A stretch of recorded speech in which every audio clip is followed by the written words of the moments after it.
మీరు ఎలాంటి బిజినెస్ చేస్తున్నా ఏఐ టూల్స్ ద్వారా మీ బిజినెస్ ని డబుల్ చేసుకోవచ్చు. జస్ట్ 49 రూపీస్కే ఏఐ టూల్. నమస్తే, వెల్కమ్ టు సుమన్ టీవీ. ప్రస్తుతం మనతో పాటు ఉన్నారు ఆ mother, entrepreneur, gynaecologist, philanthropist and author doctor Shilpi Reddy గారు. మేడంతో మాట్లాడదాం. నమస్తే మ్యామ్. నమస్కారం మేడం, వైట్ డిశ్చార్జ్, అసలు వైట్ డిశ్చార్జ్ ఎందుకు అవుతుంది, దానివల్ల వచ్చే సమస్యలు ఏంటి? ఈ మధ్య కాలంలో ఇది బాగా ఉంది సమస్య, వైట్ డిశ్చార్జ్ అనేది. కొంతమందికి తెలియటం లేదు అసలు ఇది ఎందుకు వస్తుంది అనేది. అంటే దీనికి మెడికల్గా ఇమీడియట్లీ డాక్టర్ని కన్సల్ట్ చేయాల్సిందే అంటారా? సో బేసికల్గా మనం చూసుకున్నట్టయితే వైట్ డిశ్చార్జ్ అనేది natural normal lubrication of the vagina ఉండొచ్చు.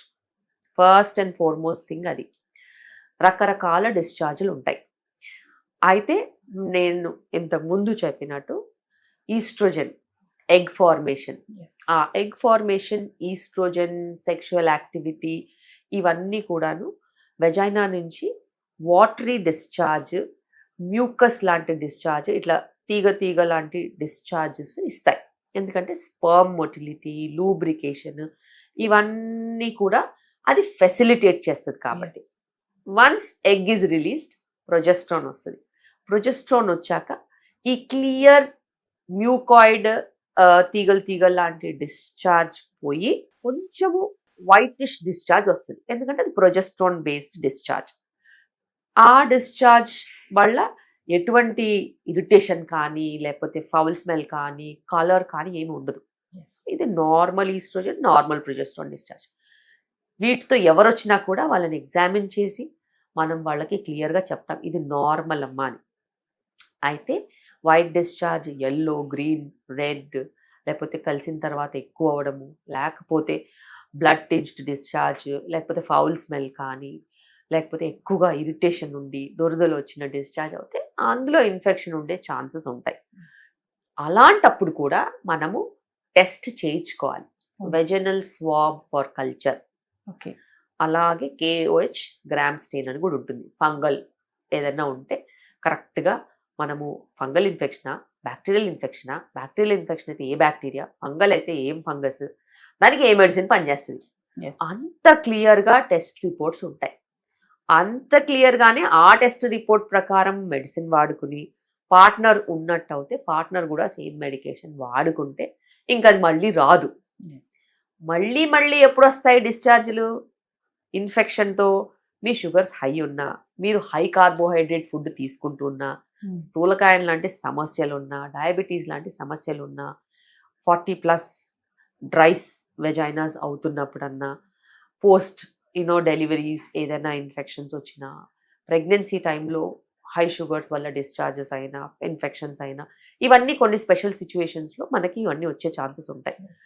ఆ టైంలో కూడా పద్ధతిగా కరెక్ట్గా ఈ టెస్ట్ చేయించుకుని మనం ట్రీట్మెంట్ తీసుకున్నట్టు అయితే అబ్నార్మల్ డిశ్చార్జెస్కి కరెక్ట్ మేనేజ్మెంట్ ఉంటుంది.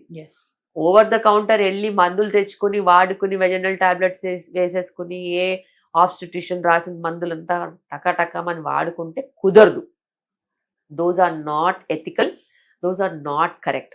ఇలా మనం చేయడంతో యాంటీబయాటిక్ రెసిస్టెన్స్ ఎక్కువ అయిపోతుంది. అలా చేయకుండా నిజంగానే మీకు ఇన్ఫెక్షన్ ఉందా, మీ కల్చర్ రిపోర్ట్స్ చూపిస్తాయి. అలాగే యూరిన్ బర్నింగ్ ఏదైనా ఉంటే యూరిన్ కల్చర్ కూడా చేయించుకోండి. దాని ప్రకారంగా మెడిసిన్ తీసుకుంటే అసలు నీకు ఏ ఇబ్బంది ఉండదు. అని వైట్ డిశ్చార్జ్కి ఫుడ్ హ్యాబిట్స్కి కూడా ఏమైనా సంబంధం ఉంటుందా?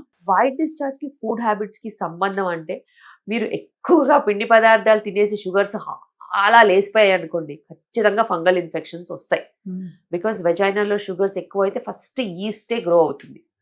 అలా ఈస్ట్ ఇన్ఫెక్షన్స్ వచ్చినప్పుడు మనకి ఖచ్చితంగా ఈ ఇరిటేషన్స్ కానీ, కర్డీ డిశ్చార్జ్ కానీ ఇలా ఎక్కువైపోతాయి. ఈ మధ్య కాలంలో చూసుకుంటే ఆడపిల్లలు 10 ఇయర్స్ 9 ఇయర్స్కే మెచ్యూర్ అవుతున్నారు.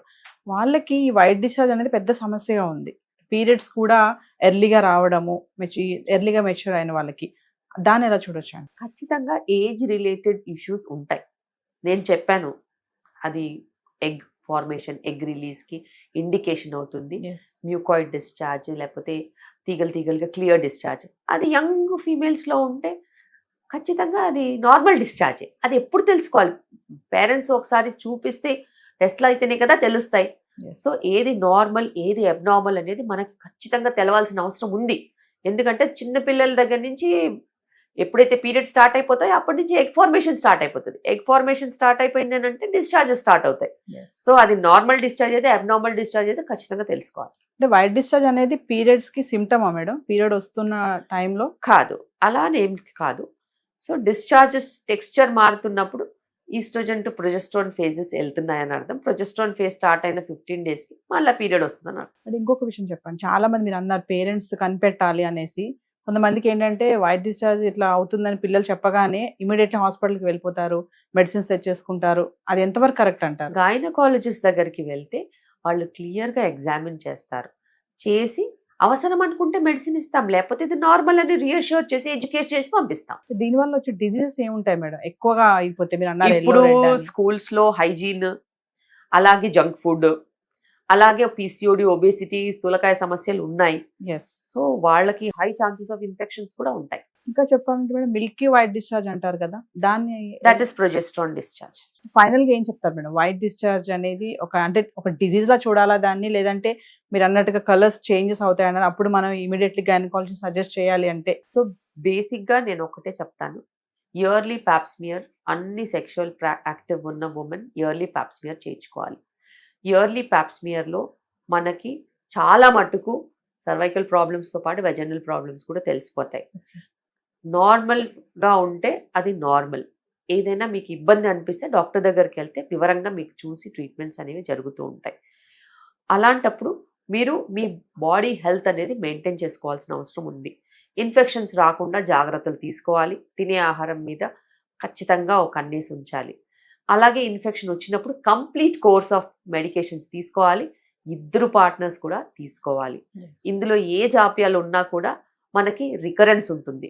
షుగర్స్ లాంటి సమస్యలు ఏదైనా ఉంటే ఫస్ట్ అది కంట్రోల్లో ఉంటే ఇది రాదు. సో ఇవన్నీ కూడా గమనించుకోవాలి. అలాగే ఇప్పుడు చర్మం పొడిబారిపోతే, వెజైనా డ్రైనెస్తో బాధపడే వాళ్ళకి ఇన్ఫెక్షన్స్ వస్తే వెజైనల్ లేజర్ థెరపీ ఉంది మా దగ్గర. సో ఈ వెజైనల్ లేజర్ థెరపీ చేస్తే మళ్ళీ మంచి న్యూ ఎపిథీలియం అనేది ఫామ్ అవుతుంది. అలాంటప్పుడు వీళ్ళకి రికరెంట్ డిశ్చార్జ్ ప్రాబ్లమ్స్ పోతాయి. సో డ్రై వెజైనాస్ ఉంటే మట్టుకు ఇది చాలా బాగా పనిచేస్తుంది లేజర్.